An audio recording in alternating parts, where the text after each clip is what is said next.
Around 2000, Australia experienced a severe drought that lasted for about a decade. The water reserves were decreased to the low 20%. Everybody knew about it. It changed the public perception regarding water consumption. Australia's citizens were able to decrease their water consumption by 50% per capita. First day! First day! First day! First day! I'm excited! We went to Australia to research low-energy ways of treating urban runoff. We lose so much rainwater when it flows straight into the ocean after a big storm. This is water we can capture and use for other purposes like irrigation and toilet flushing. We're researching ways to capture this runoff right when it occurs and treat it on site. These are things like constructed wetlands and biofilters. They capture the water using natural processes to treat it. We were split into 4 teams: an ecology team, a pathogen team, a sensor data team, and a nutrient and chlorophyll team. Okay, so what we're looking for in the data is basically water quality parameters that test basically how well these filtration systems are working in Australia.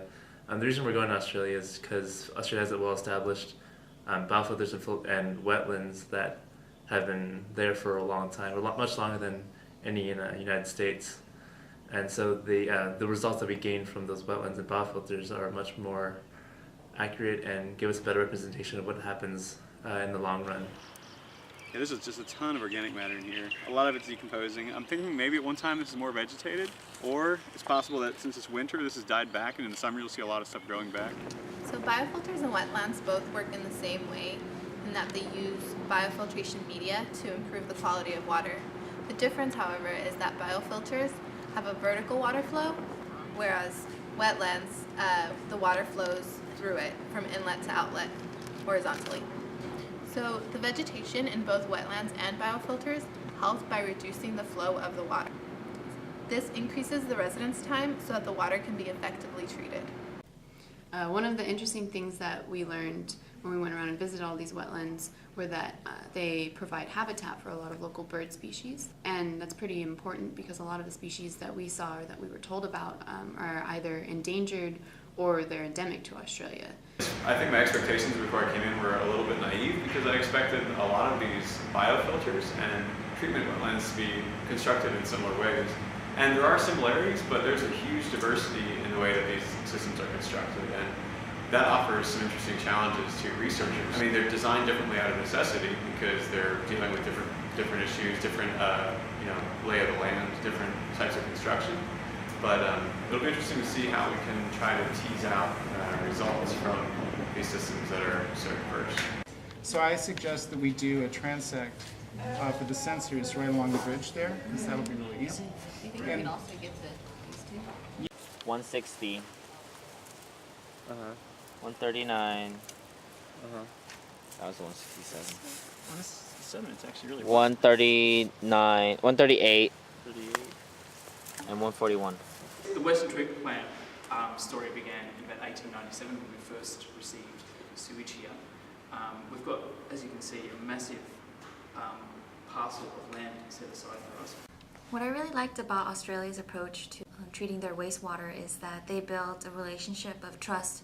We also specifically are very interested on how Australians were able to make it so that the public was way more interested, and how they made it seem like it was a cool and hipster thing to install rainwater tanks and paint on them and express themselves with these rainwater tanks. It was almost as if you didn't have a rainwater tank on the block, then you're kind of the outcast. My favorite part of working in the field has to be the net towing and the macro invertebrate counts. I love counting the chironomids, the flies, larvae in there, the shrimps. They're all fascinating to me. We analyzed the water quality parameters we measured in Australia to look for any trends or correlations and determine the efficiency and health of the biofilters and wetlands we sampled. A really good sign that this is a real physical phenomenon. It might not be an interesting phenomenon. So for example, Andrew's theory is that what happens is that it's just a little shallower over around M5. Okay, so what we plan to do with the data is kind of take a look at these characteristics of biofilters and wetlands, which tell us how healthy these systems are and down the road since they have been well established. And we'll take this data and kind of translate it to what it means in the United States and see what was done correctly and what wasn't done correctly and kind of avoid those mistakes and maybe improve on other aspects of biofilters and wetlands that worked in Australia. I did expect to do a lot of work, but I also expect it to be very fulfilling and inspiring, which it has been so far. It's taught me a lot about what I need to do to improve as a person and as a researcher. So I really am learning a lot from this experience.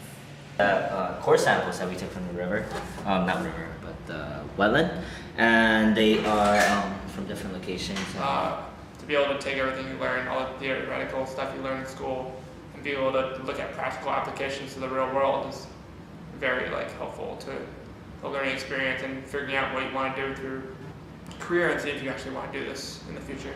Over here, we're filtering all of our water samples. So we have our inlet midway through the pond and outlet. Another important goal of our program is to create lasting partnerships with researchers and organizations such as the University of Melbourne, Monash University, and Melbourne Water. Before we left, I met an Australian woman in California who told me that whenever she sees sprinklers here watering the concrete, she has mild panic attacks and she thinks to herself, oh my God, what are they doing? These people should be in jail, someone needs to stop that. And that's the general consensus of people in Australia. Because of the Millennium Drought, they've been really pushed towards water conservation. We're trying to instill that same mindset in Californians and hopefully all of America. This program has been valuable to us not only because of the research, but also as a cultural exchange.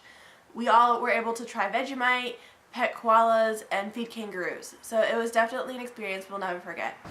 If you're thinking about being part of this program, I strongly recommend it to you. It's an excellent opportunity not only to learn about the multidisciplinary nature of environmental science and engineering, but it's also a great opportunity for you to make new friends and learn a little bit about Australia and how nice it is here.